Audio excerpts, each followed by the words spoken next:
भक्तवत्सल ये हरि ओम तत्सत्। श्रीमते रामचंद्राय नमः। नमः। ओम नमः परमहंसास्वादित चरण कमल चिन्मकरंदाय भक्त जनमानस निवासाय श्री रामचंद्राय कृष्णाय वासुदेवाय हरे परमात्मने क्लेशनाशाय बुद्धाय नमो नमः।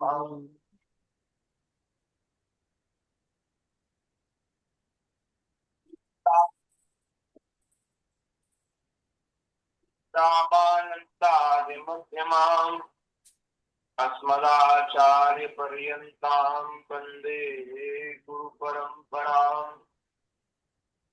प्रहलाद नारद पराशर पुण्डरीक व्यासाम्बरीश सुकुशोग्नक भीष्मदार्यान् रुक्मांगदा वसिष्ठ विभीषणादि पुण्यानि मान् परम भागवतान् नमामि। चार युवन में भक्त जे जिनके पद की दूरी सर्वस्व राखियो मेरी जीवन मूरी। भक्त भक्ति भगवंत गुरु चतुर्नाम एक इनके पद बंदन किए नाथने विघ्न अनेक। श्री राम जय राम जय जय राम। श्री राम जय राम जय जय राम। श्री राम जय राम जय जय राम। श्री राम जय राम जय जय राम। श्री राम जय राम जय जय राम। श्री राम जय राम जय जय राम। श्री श्री राम राम जय राम जय जय राम। श्री राम जय राम जय जय राम। जय सीता सीता जय सीताराम। सीताराम जय सीताराम। सीताराम जय सीताराम। राधे श्याम जय राधे श्याम। राधे श्याम जय राधे श्याम। राधे राधे श्याम जय राधे श्याम। राधे राधे श्याम श्याम जय जय राधे श्याम। राधे। जय जय श्यामा जय जय श्याम। जय जय श्री वृंदावन धाम। जय जय जय जय श्याम श्याम जय जय जय श्याम। श्याम। जय जय जय श्री जय वृंदावन धाम। वृंदावन धाम। जय जय श्री ब्रज मंडल धाम। जय जय जय जय श्री ब्रज श्री ब्रज मंडल मंडल धाम। राम जय जय राम। श्री राम श्री जय राम राम जय जय राम जय जय जय राम। बोलिए भक्त वत्सल भगवान की जय। जय श्री वृंदावन बिहारी लाल की जय। जय श्रीमद् भागवत महापुराण की जय। जय श्री सुखदेव जी महाराज की जय। जय भगवान जय श्री वेदव्यास जी महाराज की जय। जय जय श्री सदगुरुदेव भगवान की जय। जय सब जय संत हरि भक्तन तन की की जय। जय जगजननी पूज्या गौ माता माता की की जय। जय जय जय जय श्री श्री राधे श्याम। राधे श्याम जय जय श्री सीताराम। जय जय श्री हर सीताराम हर महादेव की जय। महादेव हरि शरणम हरि शरण भक्त वांछा कल्पतरु भक्त वत्सल शरणागत वत्सल दीन बंधु दया सिंधु असंख्येय कल्याण गुणगण निलय अकारण करुणा वरुणालय सच्चिदानंद घन मूर्ति आनंद कंद भगवान श्री वृंदावन बिहारिणी बिहारी जू श्री द्वारिकाधीश भगवान की कृपा से हम सभी को मानव जीवन का सर्वोत्कृष्ट फल सत्संग श्रीमद् भागवत जी की मंगलमयी कथा के माध्यम से कथा के श्रवण और कथन के माध्यम से प्राप्त हो रहा है। हम सब लोग बड़े भाग्यशाली हैं, भगवान की बड़ी कृपा है जिसके फलस्वरूप अपने अपने घरों में बैठ करके विज्ञान के उपयोग से निरंतर प्रतिदिन ही हम लोग थोड़ी देर भगवान की चर्चा करके अपनी वाणी को अपने कानों को सफल कर रहे हैं और अपने समय को सार्थक बना रहे हैं। तो इस तरह से चर्चा चल रही है कई महीनों से। उसमें दसम स्कंद में आज हम लोग 65वें अध्याय 66वें अध्याय की चर्चा करेंगे। हाँ, 64 अध्याय तक हुआ है। 65 हाँ, 64 तक हुआ है 65वें अध्याय की। और जहां तक भगवान कृपा करेंगे, हमारा तो मन है कि 3-4 अध्याय हैं, इनको थोड़ा संक्षेप में कह करके जी आगे एक अध्याय में भगवान श्री कृष्ण की ग्रहचर्या, भगवान कैसे, तो पूरे भगवान के पूरे दिन का रूटीन क्या है, ठाकुर जी दिन भर क्या करते, कैसे करते हैं। अच्छा तो वो एक बार नारद जी देखने आए हैं भगवान की ग्रहचर्या। नारद जी को बड़ा कौतूहल था। बोले महाराज जिसकी 1-2 पत्नियां हैं वो उसको बड़ी अशांति बनी रहती है। वो बड़ा महाराज भाग दौड़ में रहता है। तो भगवान की तो इतनी पत्नियां हैं, 16,108 पत्नियां हैं। तो भगवान कैसे रह रहे होंगे, कैसे ठाकुर जी का गुजारा हो रहा होगा। तो एक बार देख करके दुआ में तो घर गृहस्थी बना करके खर्चा बढ़ जाता है। पहले हाँ भैया ब्याह ना हो तो बिना कमाए भी गुजारा हो जाता है, ज्यादा पैसा की जरूरत नहीं पड़ती। और एक बार ब्याह हो जाए फिर तो बहुत खर्चा है। तो घर अब देखो 1-2 ब्याह हो गए तो इतना खर्चा है। हम देखो हम तो सब एक विवाह वाले हैं। तो हम लोगों को पूछो, कोई पूछेगा पंडित जी कैसे गुजारा हो रहा है। है? तो सब लोग किसी से पूछो, हमसे नहीं किसी से पूछो, सब अपनी दुख भरी कहानी सुनाने लगा। बोले महाराज क्या बता, मैं बस जिंदगी भाग दौड़ में बीत रही है, बस यही है, घर गृहस्थी के जंजाल में फंसे हुए। तो जब हम एक विवाह वाले इतने व्यस्त हैं, अस्त व्यस्त हैं, दुर्घटनाग्रस्त हैं, तो भगवान के तो इतने विवाह हुए। तो नारद जी के मन में बड़ी वो हुई, कौतूहल हुआ कि देख करके हमें ठाकुर जी कैसे रह रहे हैं, क्या गुजारा कर रहे हैं। तो बड़ा सुंदर अध्याय है, वो उसकी चर्चा करेंगे। लेकिन उससे पहले कुछ चरित्र और हैं, उनको हम संक्षेप में स्मरण कर लें। जी 65वें अध्याय में श्री बलराम जी का ब्रज गमन, इसकी लीला का वर्णन किया गया। देखो भगवान श्री कृष्ण बलराम जब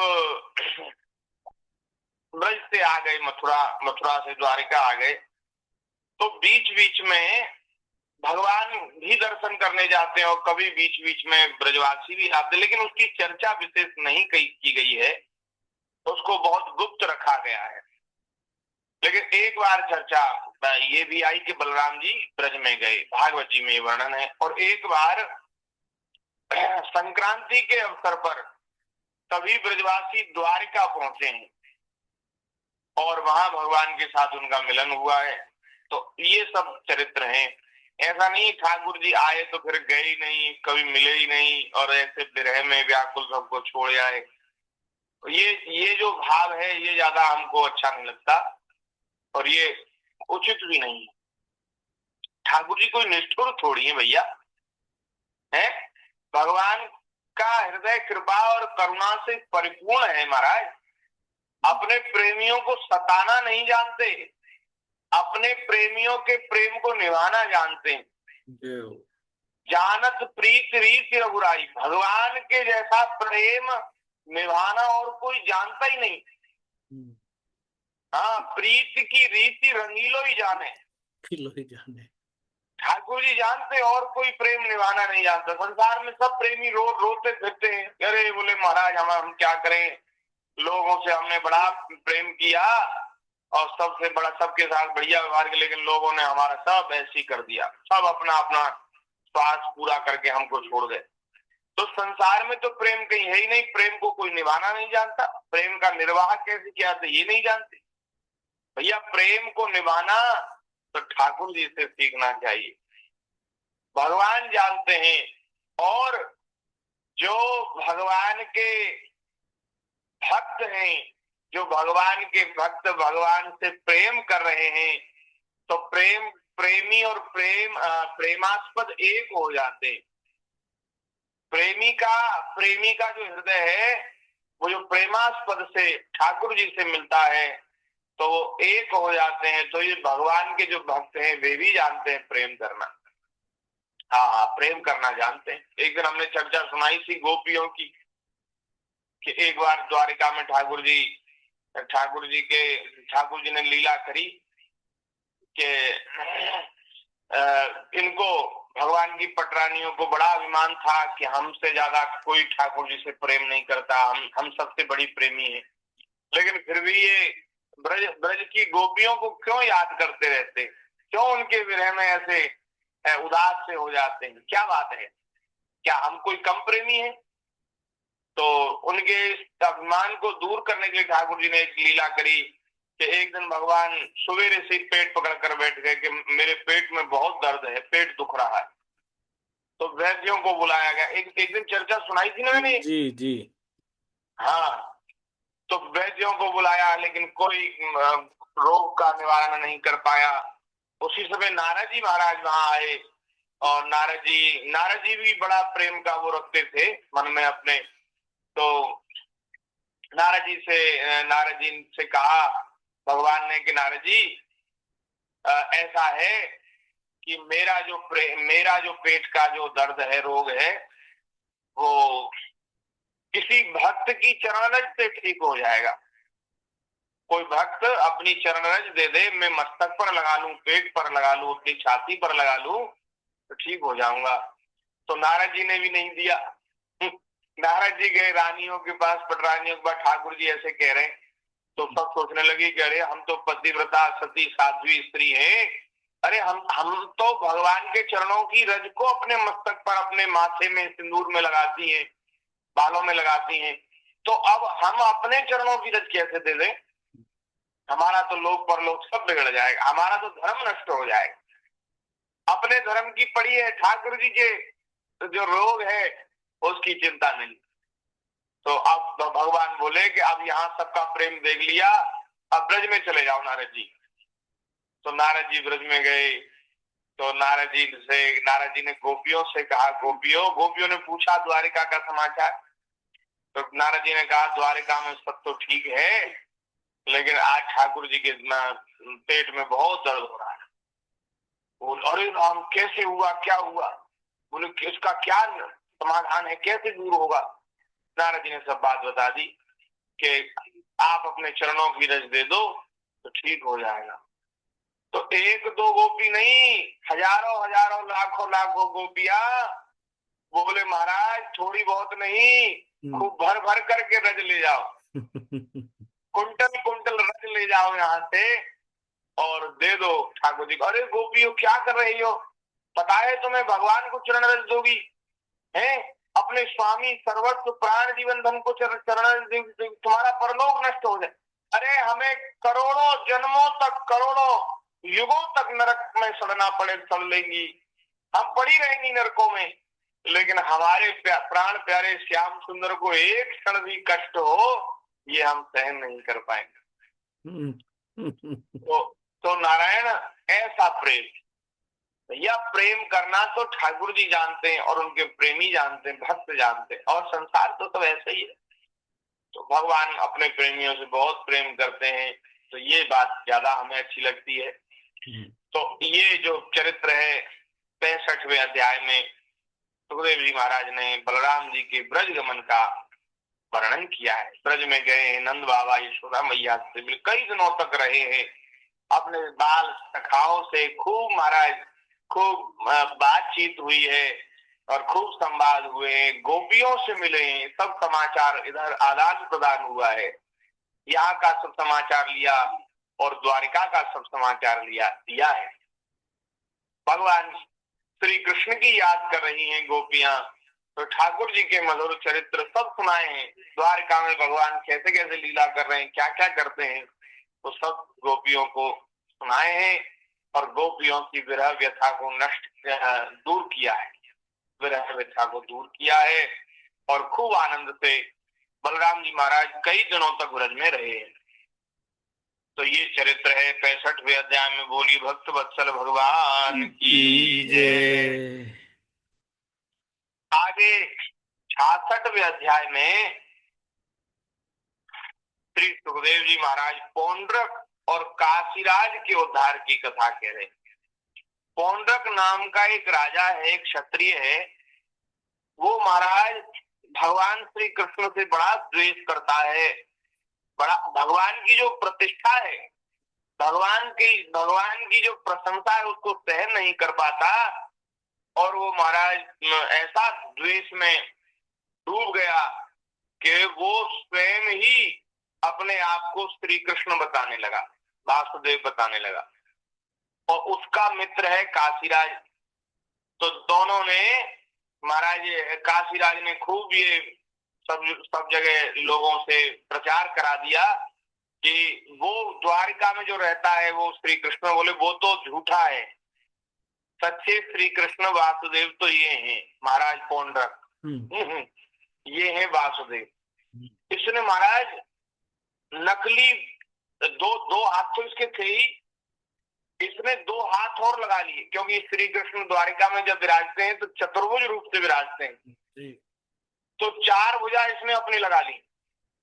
और महाराज एक हाथ में तो चक्र जो यंत्र से चलता था, किसी यंत्र से अच्छा ऐसा चक्र लगा लिया, शंख चक्र गदा पद्म धारण करता था, और ऐसी हूबहू सुन करके भगवान की जैसी सभा है ऐसी सभा बनवा ली, ऐसे ही सिंहासन बनवा लिया, और जैसे वस्त्र भगवान पहनते हैं, जैसे आभूषण पहनते ऐसी पहनने लगा, बिल्कुल हूबहू नकल करने लगा। आजकल जैसे बड़े बड़े जो वो लोग होते हैं ना, नेता अभिनेता, तो उनके डुप्लीकेट भी होते हैं जी। तो ऐसे ही भगवान श्री कृष्ण का डुप्लीकेट बन गया है और प्रचार ऐसा करने लगा कि मैं ही सच्चा हूं, वो तो झूठा है, मैं सच्चा हूं।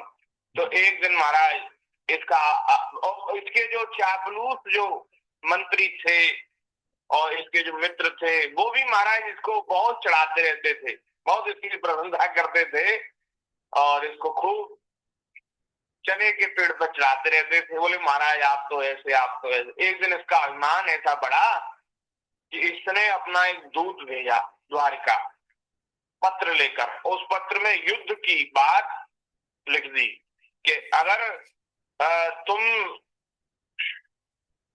मुझसे बोले युद्ध नहीं करोगे तो बोले तुम ये जो मेरा झूठा स्वांग तुमने बना रखा है, उसको छोड़ दो। या तो तुम उस झूठा स्वांग जो भर रहे हो उसको छोड़ दो और मेरे पास आकर अपने अपराध को क्षमा करा लो, ऐसा इसने लिखा है। और नहीं तो मुझसे युद्ध करो, तो ऐसी बात लिख दी। या तो मुझे घोषित कर दो कि मैं ही सच्चा हूं, और नहीं तो मुझसे युद्ध करो। तो ठाकुर जी की सभा में सब लोग उसके इस पत्र को सुनकर हंस पड़े, बहुत जोर की हंसी आई सबको। बोले ये कौन नाटकखोर आदमी है। बहुत देर तक ठाकुर जी हंसते रहे, बलराम जी हंसते रहे, और सब लोगों ने फिर विचार किया। अंत में यही निष्कर्ष हुआ कि इससे युद्ध करना चाहिए।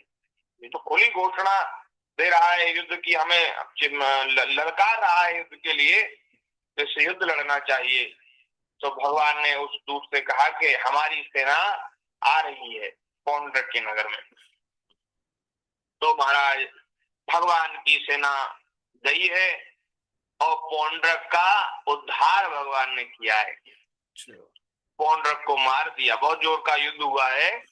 और उसका तो सब नकली तामझाम था, उसका चक्र नकली था, उसकी गदा नकली थी, लेकिन ये तो असली वाले हैं। तो नकली को तो तब तक लोग जानते हैं, समझते हैं, जब तक असली ना आवे। असली के आने पर फिर तो इसकी सारी जो हेकड़ी थी वो दूर हो गई, नष्ट हो गई, और युद्ध में मारा गया। इसका सिर जो है भगवान ने चक्र सुदर्शन से काट दिया, और सिर जो है इसका मस्तक पृथ्वी पर गिर पड़ा। अब काशीराज को जैसे ही पता चला कि वो भी युद्ध में था और वो भी लड़ रहा था युद्ध में, जब काशीराज को पता चला कि भगवान श्री कृष्ण ने मेरे सखा को, मेरे मित्र को मार दिया है, तो महाराज वो युद्ध करने के लिए भगवान के सामने आया। भगवान ने उसका भी उद्धार किया, उसको भी मार दिया। और अब तो महाराज पूरी सेना तितर बितर हो गई और भगवान ने काशी को जीत लिया। अब महाराज ये काशी राज जो था, इसका पुत्र था सुदक्षिण। इसका पुत्र था सुदक्षिण। जब उसको मालूम चला कि द्वारकाधीश ने मेरे पिता को मार दिया है, तो वो भगवान से बदला लेने का उसने निश्चय किया, और महाराज अपने कुल पुरोहित और आचार्यों के साथ भगवान शंकर की आराधना करने लगा। और शंकर भगवान ने प्रसन्न होकर जब वर देने के लिए उससे कहा, तो उसने वर मांगा कि मुझे मेरे पितृघाती के वध का उपाय बतलाइए। शंकर जी से पूछ रहा है कि मेरे पिता को जिसने मारा है उसके वध का मुझे उपाय बताइए। भगवान शंकर ने कहा कि तुम ब्राह्मणों के साथ मिलकर यज्ञ के देवता उसकी ऋत्विक दक्षिणाग्नि की अविचार विधि से आराधना करो। एक तो होते सात्विक यज्ञ और एक होते तामसी यज्ञ, जो किसी मारण आदि के लिए किए जाते हैं, जो किसी दूसरे के अनिष्ट के लिए किए जाते हैं। और उस विधि से तुम यज्ञ करो तो तुम इससे वह अग्नि जो है समस्त गणों के साथ प्रकट होकर यदि ब्राह्मणों के अभक्त पर प्रयोग करोगे तो वह तुम्हारा संकल्प सिद्ध करेगी। भगवान शंकर ने उपाय तो बताया, लेकिन एक शर्त लगा दी कि ये जो शक्ति है, जो उससे शक्ति उत्पन्न होगी, वह शक्ति तुम उसी पर चला सकते हो जो ब्राह्मण का भक्त न हो, ब्राह्मणों में श्रद्धा न रखता हो, तो उसको तो वो मार देगी। लेकिन भगवान श्री कृष्ण तो ब्राह्मणों में बहुत श्रद्धा रखते हैं। अभी आपने पहले के अध्याय में सुना ना, कल राजा नर्क के चरित्र में भगवान ने कैसी ब्राह्मणों के प्रति निष्ठा भक्ति दिखाई है। वो तो हम कल समय का थोड़ा अभाव था इसलिए पूरा नहीं कह पाए। कई श्लोक हैं ब्राह्मणों की महिमा के। तो महाराज भगवान तो बड़े भारी भक्त हैं, ब्राह्मण मात्र में श्रद्धा करते हैं। वाह, देखो भगवान की भक्ति यदि हम चाहते हैं तो भगवान जिनमें श्रद्धा रखते हैं उनमें तो हमें श्रद्धा रखनी ही पड़ेगी। यदि हम भगवान के चरणों में प्रेम चाहते, भगवान को प्रसन्न करना चाहते, तो भगवान 3 महापुरुषों में श्रद्धा रखते हैं। कौन कौन में? ब्राह्मणों में। ठाकुर जी की ब्राह्मणों में श्रद्धा है और संतों में भगवान की श्रद्धा। भगवान अपने भक्तों के भक्त हैं महाराज। जी। हाँ, ठाकुर जी भक्तों के भक्त हैं। मैं तो हूँ भक्तन को दास, भक्त मेरे मुकुटमणि है। जी। अपने संतों के ऊपर बड़ा प्रेम करते हैं, इसलिए उनके भी सेवक बन जाते हैं, उनकी सेवा करने लग जाते। देखो, ये भगवान के जो अवतार होते हैं ये सब अपने भक्तों की भक्ति करने के लिए तो होते हैं। अरे रामावतार लिया तो वशिष्ठ जी की सेवा करते हैं, अपने कर कमलों से चरण दबाए। महाराज कितनी बड़ी बात है। हम लोग बहुत गंभीरता से विचार नहीं करते, नहीं तो ये कौन है?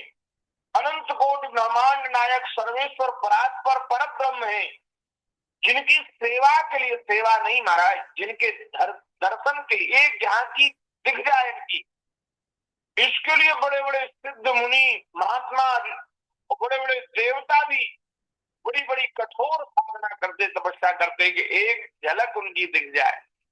सेवा मिलना तो बहुत सौभाग्य की बात है उनकी। ये वे भगवान हैं जहाँ ब्रह्मा जी शंकर जी भी जिनके चरणों में नतमस्तक होते, बड़े बड़े देवता इंद्राज देवता भी जिनके चरणों में प्रणाम करते, जिनके चरण रखने की चौकी को अपने मुकुट से मस्तक से पूछते, ये वे भगवान है महाराज।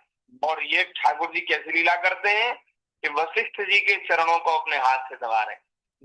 दशरथ जी की सेवा, और दशरथ जी की आज्ञा में तो ठाकुर जी ने अपना पूरा जीवन लगा दिया। मैया कौशल्या, कैकेयी, सुमित्रा, इनकी सेवा, मंत्रियों के प्रति सद्भाव, अपने बड़े बूढ़े कुल खानदान के उन सब की सेवा। ये सब भगवान की लीला के जो पात्र हैं, ये कोई ऐसी थोड़ी है, ये इन्होंने पहले जन्मों में बहुत भक्ति की है और भक्ति के द्वारा ही भगवान को जीत लिया। और भगवान महाराज इनके घर पुत्र बनकर आए, इनके घर शिष्य बनकर आए, इनके सखा बनकर आए, और ठाकुर जी वहां सेवा कर रहे हैं। वन में गए तो वहां ऋषि मुनि महात्माओं के चरणों को प्रणाम कर रहे हैं। भैया ये क्या है? ये है भगवान की भक्तों के प्रति भक्ति। कृष्णावतार लिया तो नंद बाबा, यशोदा मैया, वसुदेव जी, देवकी जी, ये कौन है? सब भक्त हैं। इन सब की सेवा। सांदीपनि जी के यहाँ पढ़ने गए, गुरु बनाया, उनकी सेवा। पांडवों के तो महाराज मित्र हैं, सखा हैं, छोटे भाई हैं, और उनके सारथी भी बन गए, उनकी भी सेवा। कुंती बुआ में प्रेम करते हैं, कुंती बुआ इनमें प्रेम, कुंती बुआ की सेवा, सबकी सेवा की। इस तरह से भगवान भी अपने भक्तों की सेवा करना चाहते हैं, सेवा करते हैं। तो इसलिए यदि हम भगवान को प्रसन्न करना चाहते हैं तो भगवान के प्राण प्यारे भक्तों की सेवा और ब्राह्मणों के प्रति श्रद्धा। और तीसरी जो भगवान की पूज्या है वे कौन है? गौ माता। हाँ, श्री कृष्णावतार होए चाहे श्री रामावतार होए, अरे भगवान के अवतार लेने का हेतु ही यही है, गौ रक्षा, ब्राह्मणों की रक्षा, साधु संतों की, देवताओं की रक्षा, यही तो है। विप्र धेनु सुर संत हित लीन मनुज अवतार। किसके लिए लिया? विप्र धेनु सुर संत, ब्राह्मणों की रक्षा के लिए, धेनु की रक्षा, गाय की रक्षा के लिए। इस समय गौ माता के ऊपर बड़ा भारी संकट है भैया, बहुत संकट है। अब स्थिति ये है महाराज, हमें तो बड़े हृदय में कष्ट होता है, लेकिन किससे कहें, कौन सुने। स्थिति ये है कि आप चाहो कि हमें सवेरे सवेरे गौ माता का दर्शन करना है तो चलो गैया का दर्शन करने निकलें। स्थिति ये है कि गांव के गांव, शहर के शहर भारतीय देशी गौ माता से रिक्त हो गए, शून्य हो गए।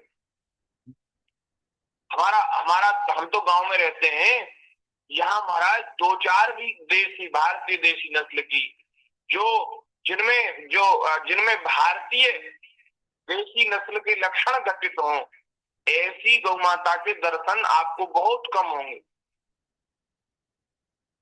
तो महाराज गांव में, शहरों में सब संकरता आ गई।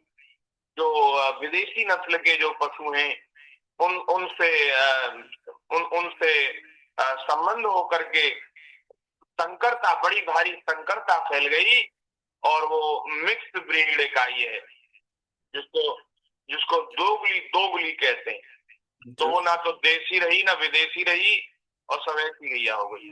जर्सी जर्सी जर्सी तो वो तो विदेशी है ही, लेकिन गांव में क्या हुआ है कि उस विदेशी से यहाँ देसी नस्ल की गैया जो है वो खराब हो गई। उनके जो बच्चे आ रहे हैं वो दोगले आ रहे हैं, जर्सी आ रहे हैं, ऐसे आ रहे हैं। उनमें उनमें देसी गायों के लक्षण घटित नहीं हो रहे।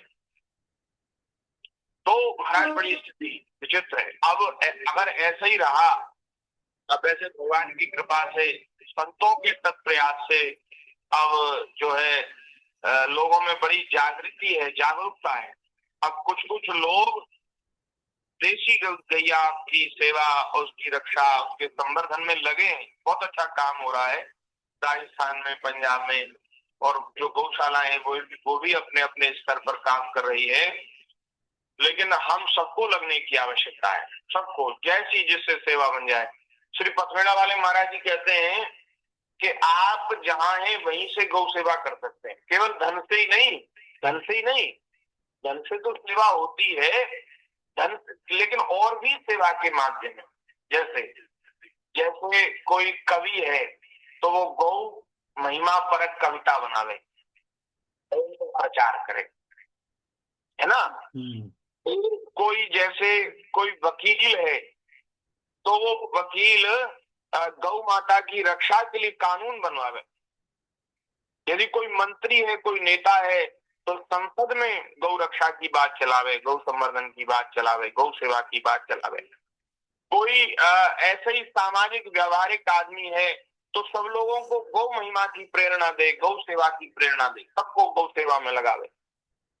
कोई दुकानदार है तो वो भी कुछ न कुछ गौ सेवा रोज अपनी दुकान से निकाले और दुकान पे आने वाले कोई ग्राहक जो है उनसे भी गौ महिमा की बात करे, गौ सेवा की बात करे। तो इस तरह से सब लोग गौ सेवा कर सकते हैं। तो अपने अपने स्तर से जैसी ठाकुर जी ने हमें सेवा दी है ऐसी हम सेवा कर सकते हैं, तन मन धन से गौ माता की सेवा। हम देखो, हमें कोई बहुत सेवा की जरूरत है, हमारी हमारी तो क्या आवश्यकता है, हमारी तो बहुत थोड़ी आवश्यकता है, हमें ऐसी आवश्यकता नहीं है। हम अपनी आवश्यकता के कारण आप लोगों को गौ महिमा थोड़ी सुना रहे हैं। हम तो गौ रक्षा हो, गौ माता की सेवा हो, गौ माता का संवर्धन हो, गाय सुखी हो, घर घर में गाय हो, हर घर में गाय हो, सब गोव्रती बने, सब गौ सेवक बने। तो ऐसी भावना से सुना रहे। हमें ऐसी कोई आवश्यकता नहीं है कि भाई हमारा काम नहीं चल रहा, तो भगवान सब सेवा करते हैं, गौ माता की सेवा ठाकुर जी करते हैं, भगवान की कृपा से सब काम हो रहा है। हम तो बस ये है कि आप सब अपने अपने स्तर पर गौ सेवा करें, जो जहां तक जैसी कर सकता है ऐसा करें। तो इस समय जो है गौ सेवा की विशेष आवश्यकता है। तो हम निवेदन कर रहे थे कि 3 में भगवान की निष्ठा है, भगवान की श्रद्धा है, गौ, ब्राह्मण और संत। तो यदि हम भगवान को प्रसन्न करना चाहते हैं तो भैया इनकी सेवा करें, यही बात है। अपना जीवन सफल बनाना चाहते हैं, सार्थक बनाना चाहते हैं तो इनकी सेवा करें। बोलिए भक्त वत्सल भगवान की जय। 5 मिनट प्रभु जी। हाँ, हम अपनी बात को पूरा कर रहे हैं। ये जो सुदक्षिण है इसने तपस्या की, शंकर जी ने वरदान दिया कि बोले ठीक है, वो तुम यज्ञ करो, यज्ञ से एक शक्ति प्रकट होगी, जैसे जिस विधि से शंकर जी ने बताया उस विधि से करोगे तो शक्ति प्रकट होगी और वह तुम्हारा संकल्प सिद्ध करेगी यदि तुम ब्राह्मणों के अभक्त पर उसका प्रयोग करोगे। तो भगवान शंकर की ऐसी आज्ञा प्राप्त करके सुदक्षिण ने अनुष्ठान के उपयुक्त नियम ग्रहण किया और वह भगवान श्री कृष्ण के लिए अभिचार करने लगा, मारण, भगवान श्री कृष्ण को मारने के लिए पुरस्करण करने लगा। तो जो जब उसका यज्ञ पूर्ण हुआ तो उस यज्ञ कुंड से अति भीषण अग्नि बहुत भयंकर अग्नि प्रकट हुई और महाराज वो बड़ी भयंकर है। वो हाथ में त्रिशूल लिए हुए और उस त्रिशूल को बार बार घुमाते जा रहा है। तो उसका जो मनोरथ था वो तो संकल्प में पहले ही ब्राह्मणों ने कह दिया था। अब जैसे ही वो अग्नि प्रकट हुआ तो बड़ी शीघ्रता से द्वारका की ओर पहुंचा, द्वारका की ओर चल दिया और बहुत शीघ्रता से द्वारका जाकर के पहुंच गया। लेकिन महाराज द्वारका में जैसे वो पहुंचा तो द्वारकावासी तो उसको देखकर डर गए। लेकिन द्वारका की रक्षा के लिए भगवान श्री कृष्ण ने चक्र सुदर्शन को नियुक्त कर रखा है। तो जैसे ही वो द्वारका में उसने प्रवेश किया तो चक्र भगवान उसके मार्ग में आ गए और चक्र का जो तेज है, सुदर्शन चक्र का जो तेज है, उसको वह मारण अग्नि भी सहन नहीं कर पाया। अब ये जो तंत्र मंत्र टोना टोटका करके किसी का अनिष्ट करने के लिए जो काम किया जाता है वो महाराज यदि जिसके प्रति चलाया जा रहा है, जिसके प्रति किया जा रहा है, उसका अनिष्ट नहीं करेगा तो वो लौट करके आकर के उसी का अनिष्ट करता है। ये व्यर्थ नहीं होते। यज्ञ के द्वारा वो अग्नि प्रकट हुआ, वो कहीं ना कहीं तो गिरेगा। तो चक्र सुदर्शन का तेज तो वो सहन नहीं कर पाया। अब वहां से लौटा और लौट करके वो महाराज काशी के ऊपर ही गिर पड़ा। अच्छा। काशी से चला था, काशी का ही तो था वो, काशीराज का बेटा सुदक्षिण काशी का वो राजकुमार था। तो काशी में जाकर के वो गिरा और पूरी काशी को जला करके भस्म कर दिया। काशी जल गई महाराज। फिर भगवान श्री कृष्ण ने दोबारा से काशी को काशी का जीर्णोद्धार करवाया अपने समय में ही, क्योंकि भगवान शंकर की प्रिय नगरी है काशी। तो भगवान श्री कृष्ण ने उस सुदक्षिण के उद्धार के बाद काशी का भी जीर्णोद्धार किया है। इस तरह से पौंड्रिक और काशीराज के उद्धार की कथा 66वें अध्याय में और 67वें अध्याय में द्विविद के उद्धार की कथा है। द्विविद नाम का एक बंदर, वो भी महाराज इनका मित्र है, काशीराज और पौंड्रक का। जब उसको मालूम हुआ कि मेरे मित्रों को मार दिया है द्वारकाधीश श्री कृष्ण ने, तो वो भगवान से युद्ध करने के लिए द्वारका जा पहुंचा। उसने बड़ा द्वारका में उपद्रव किया। तब बलराम जी ने अपने हल और मूसल से उसको महाराज जय सिया राम करके उसको मार डाला। वो बहुत बलशाली था, तो उसका वध भगवान श्री बलराम जी ने किया है। तो ये 67वां अध्याय भी द्विविद के उद्धार के साथ संपन्न हुआ। आगे 68वां अध्याय है, फिर आगे जो चर्चा है उसका स्मरण हम लोग कल करेंगे। कथा को यही विराम कर रहे हैं। थोड़ी देर भगवान के नाम का कीर्तन कर लें। गोविंद जय जय गोपाल जय जय गोविंद जय जय गोपाल जय